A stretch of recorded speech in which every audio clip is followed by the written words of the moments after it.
Повеќе од 40 учесници од 17 земји се дел од третата зимска школа на меѓународниот семинар за македонски јазик, литература и култура на Универзитетот Свети Кирил и Методи, чиј последен ден е денешниот. Но убав повод да продискутираме за тоа како помина изминативе денови кои што се во знакот на 100 годишнината од раѓањето на Ацо Шопов. Весна Мојсова-Чевпишевска, професорката, инаку директорка меѓу другото на меѓународниот семинар, ни е нагости во Македонија наутро. Добро утро, професорки, добре дојдовте во утринската програма. Добро утро на сите гледачи на утринската програма на Македонската радиотелевизија. Бројот на учесници годинава сведочи за се поголемиот интерес за изучување на македонски јазик и сега за да појасниме каков е интересот, ќе кажеме дека има од Кина, Виетнам, САД, Австралија, Полска, Турција, Словенија, Чешка, Босна и Херцеговина, Хрватска, Србија. И сега некако зборувавме и пред почетокот на разговоров, ова со регионот па и Европа до некаде ми е јасно. Но кога прочитав Кина, Виетнам, Молдавија, навистина се зачудив. Од каде интересот на учесници од овие земји за школата, професорке? Да, навистина е зачудувачки малку, нели, затоа што се поставува прашањето како дошле до тоа да имаат можност или да изберат да учат македонски јазик. Впрочем, за слушателите што доаѓаат од Народна република Кина, тој е всушност од најголемиот, најпрестижниот Пекиншки универзитет кој што се занимава, односно факултетот за странски јазици. Таму веќе сме во завршна фаза на испраќање на лектор по македонски јазик. И ова се првите слушатели што учат македонски јазик. Тие се слависти, познавајќи некои од словенските јазици, од некои други словенски јазици, еве се сакаат да научат и македонски. Ова за Виетнам доаѓа преку таа размена на студенти. Знаете, денеска студентите многу сакаат да шетаат, да одат во други средини. Од својата средина, од Виетнам, посакала да слуша словенски, балкански јазици на Универзитетот во Будимпешта. Таму имаме македонистика, имаме македонски јазик.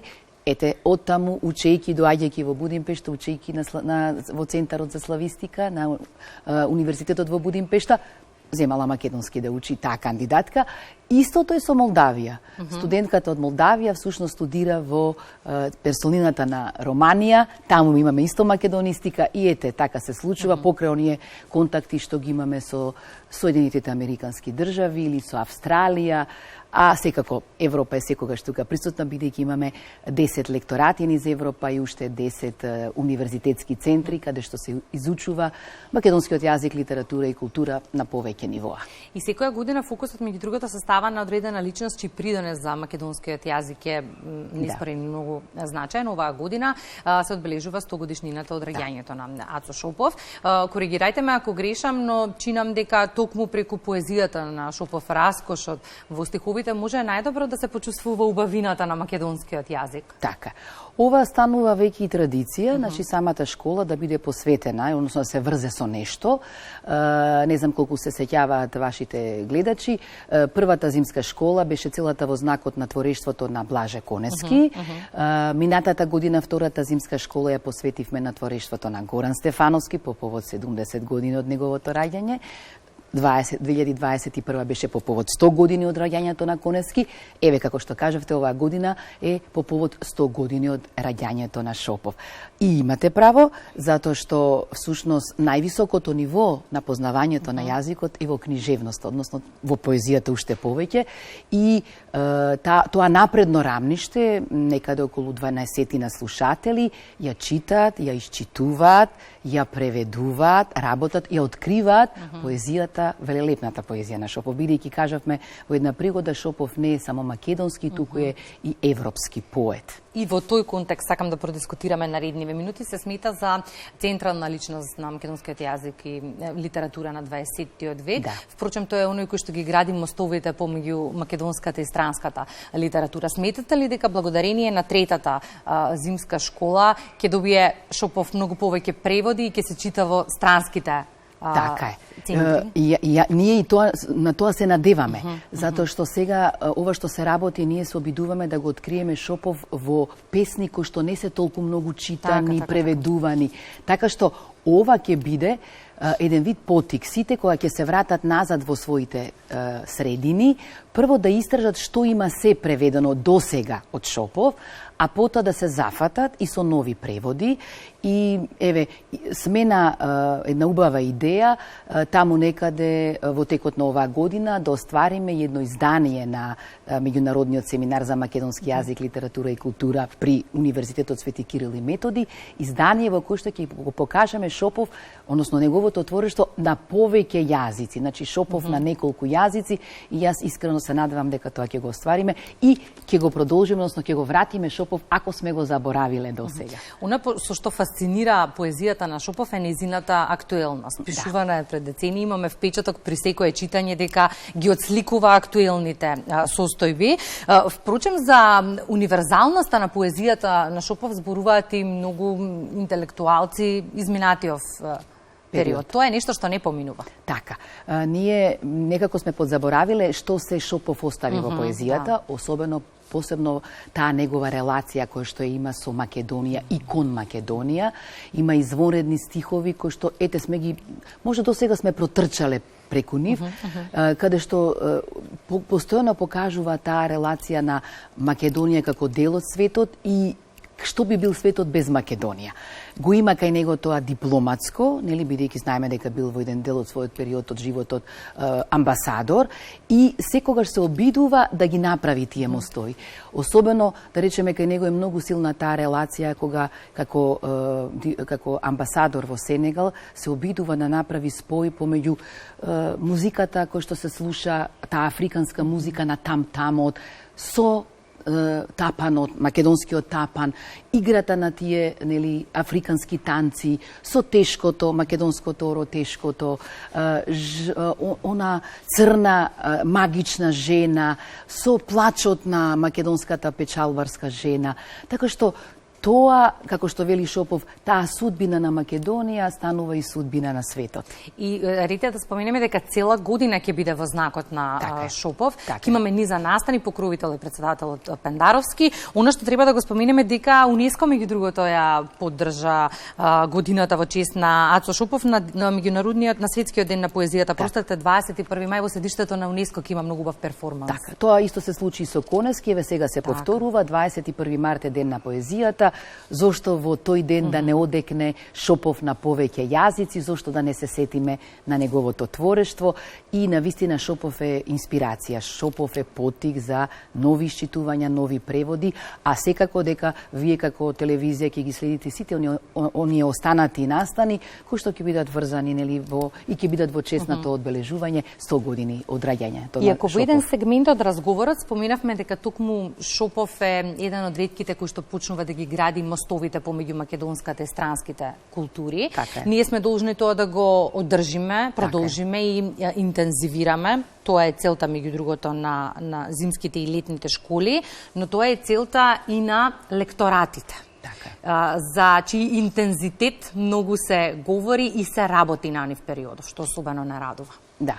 Па секако ние не смееме да застанеме на оваа бројка на која што сме. Никогаш не треба да бидеме задоволни. Тоа е всушност и потик на секоја образовна институција, како што е Универзитетот Свети Кирил и Методи, бидејќи мислам дека нема поголем чувар на таа странска македонистика од самиот Универзитет Кирил и Методи. Така што еве преку меѓународниот семинар ние постојано, нели, се трудиме да го прошириме тоа поле каде може да се отвори се нешто ново врзано со македонистиката. Ви го споменав, нели, Пекинг, на тоа интензивно работиме, лекторот да почне и со активна настава. Секако тука е и почетокот на работата на лекторатот и катедрата за македонски јазик, литература и култура на Државниот универзитет во Анкара, и замислете сега ќе имаме 2 центри во Турција.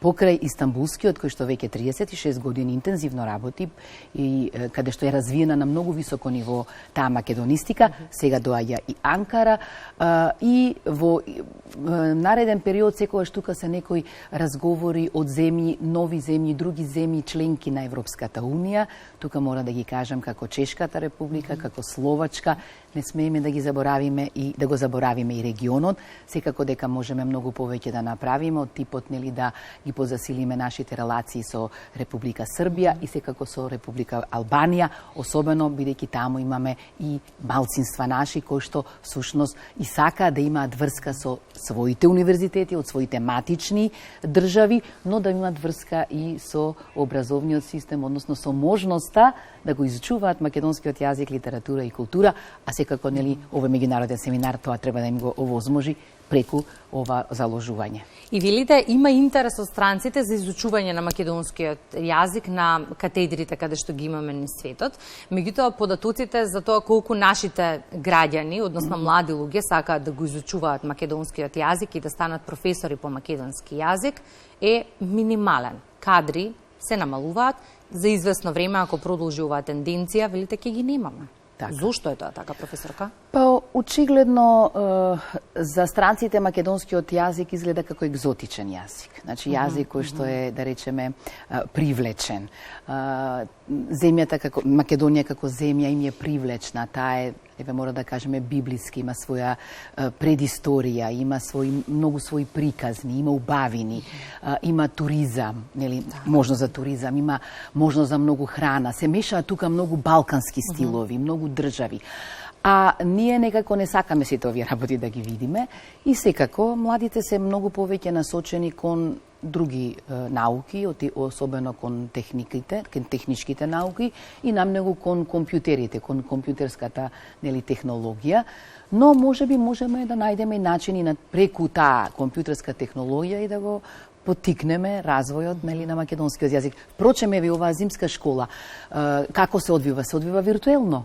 Значи, секој може да остане и дома, а да се научи малку македонски јазик, да се закачи, да се влюби, да се, еве да кажеме малку, разговорно, да се зарази со македонскиот јазик, литература и култура и потоа да посака да дојде, да престојува, да биде на летната школа кој што се случува во живо покрај Охридското езеро, нели така натаму.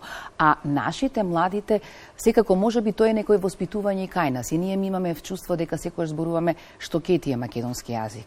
Учи англискиот е перспектива. Значи, мора да се смени и нашата лична перцепција. Да, англискиот ни треба, но исто така ни треба и македонскиот. И колку на овие школи зимски и летни суптилно ја праќате токму таа порака, дека добро е што странците сакаат да го изучуваат македонскиот јазик, но наша е обврската да го негуваме и унапредуваме. Така. И колку тоа навистина го правиме во пракса. И тука мислам на сите сегменти од општественото живење, образовниот процес, ние медиумите, сите граѓани. Така.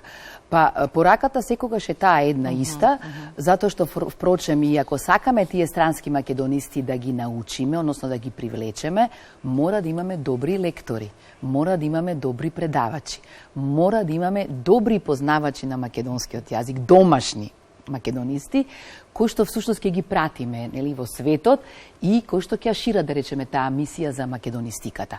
Но во принцип македонскиот јазик мора да го негуваме и во домашна средина. Значи секое зборување, секое обраќање, секој пишан текст, значи мора да се води сметка на кое ниво е тоа. Значи, на кое ниво е македонскиот јазик, на кој што е напишано тоа, на кој што е изговорено, на кој што е кажано. И во тој поглед, навистина, мораме сите да дадеме максимално влог. Значи, и во медиумите, пишани, вакви нели видео медиуми, во порталите, значи мора тоа да се искоригира и мислам дека треба да се случи една посериозна перцепција за тоа дали, како, на кој начин одат тие текстови, дали тие текстови воопшто се лекторирани. Но во принцип треба да имаме и добри лектори кои што ќе го лекторираат текстот. Така што комплексно е прашањето, ама мораме сите да вложиме, секој од својата перспектива да вложи максимално на ова поле. Не случајно го прашав ово прашање, јазикот е нашето најголемо духовно богатство и многу жестоко зборуваме за него изминатиот период, што секако треба, но за жестоко да зборуваме и да се бориме за јазикот, треба да го познаваме јазикот, треба да ги познаваме оние кои што придонеле децении наназад за јазикот, како што е, например, Шопов и Конески, биве загрижувало ли, например, да се направи една анкета колку знаат нашиве граѓани за Шопов, какви одговори би добиле? Па, мислам дека, не знам, само како име да, меѓутоа што на вистина од Шопов, се покажа дека и за Коневски не знаат многу. Иако да речеме Коневски беше на повеќе полиња, на полето на јазикот, на полето на историјата на јазикот, на полето на книжевната историја, на книжевноста, на препевите. Шопов е многу силен во препевите. Ние не знаеме што се Шопов ни препеал од другите култури на наш јазик, бидејќи тоа е многу битно. Тогаш покажувате дека вашиот јазик е богат, велелепен, дека можете да преведувате големи имиња од другите литератури и култури. Дека можете да преведете она што е најбитно, да речеме, од англиската, да го препеете Шекспир, да го препеете Бодлер и така натаму. Значи, од различни култури. Шопов многу правел во однос на тоа поле. И затоа треба да едуцираме и да работиме на оваа тема. Да. Кога чита учесниците на зимската школа поезија од Шопов, какви беа реакциите? Тие се многу возбудени, бидејќи секако дека тука е голема работата и на лекторот што работи нели на тоа поле, значи мора да ги прво да го разберат Шопов. Шопов е матен, Шопов е многузначен, значи не е едноставен за читање, меѓутоа кога не работи за само обичен превод. Да, кога ќе влезете во поезијата на Шопов, вие се заразувате. Значи, сакате уште и уште. Значи, Шопов треба прво да се разбере, да се продискутира, да се види во еден поширок контекст, значи во контекст на целокупната негова поезија, во контекст на својата генерација, во контекст на оние 80-ти, 70-ти, 80-ти години на минатиот век, кога нели, се раскрил со својата поезија, и потоа да барате соодветни закачки, но и соодветни начини да го преведете и да го пренесете во другата култура. Ја гледам жестината и љубовта со која што зборувате за она што го работите, што многу ме радува и ме интересира дали ова што вие го правите, го препознавате кај вашите студенти? Јас да, и тоа безрезервно. Секогаш и на часови се давам максимално. Мислам дека колку давате, толку и добивате. И затоа во тој контекст и ова прашањето ваше претходно, ако дадеме ние доволно или многу, не можеме сите со ист интензитет, за македонскиот јазик, за македонската литература и култура, мислам дека тоа ќе ни се врати. Ако чекаме некој друг да го направи, ве сега да речам, не е тоа моја работа, тоа е на Кристина. Ако чекаме некој друг да го направи тоа, сигурно дека нема да имаме таков повраток, односно таква реакција.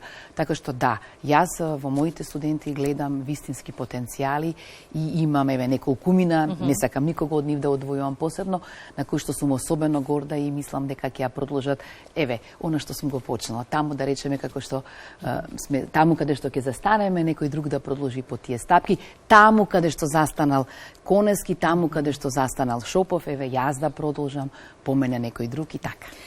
Професор, благодарам за гостувањето во Македонија. Наутро денеска се заокружува третата зимска школа. Успешна за вас? За мене исклучително, тоа е интензивна работа, 6 дена, секој ден 5 часа, 30 часа во една недела да добиете, како часови за цел семестар е тоа. Многу интензивна, имаме од различни земји, може да кажеме 4 континенти, цела Европа, повеќе центри во Европа, а за вистинските резултати, нели, ќе ги видиме вистинските резултати дури по некој месец, кога ќе го видиме што остави таа зимска школа. И токму тоа сакав да го кажам, доколку двајца барем од сите овие учесници ги заинтригиравме амбициозно да работат на оваа тема, сме направиле успех, иако се многу повеќе од секоја школа. Секогаш се многу повеќе. Благодарам многу. И јас вам ви благодарам.